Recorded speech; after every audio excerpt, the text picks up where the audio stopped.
Hello everyone and welcome back to another tutorial from Gameplay Classic. In this video, I'm going to show you how you can download and install the Wuthering Waves game on your PC. So let's get started right away. First of all, open up the Steam application, and once you are taken into the store page, you can click on the search box and then type in Wuthering Waves to begin your search. Once you find the game, you can click on it, and this will take you into the game page where you can check out the trailer as well as the reviews. Scroll down and click on the Add to Library button, and this will now add this game to your library.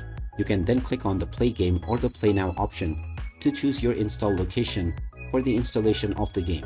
After you click on Install, the process will begin.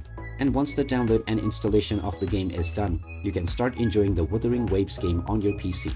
So there you have it. That is how easy it is to download and install the Wuthering Waves game on your PC. If you find this video helpful, don't forget to hit that like button and subscribe to our channel for more useful tips and tutorials. Thanks for watching, and I will see you again in the next one.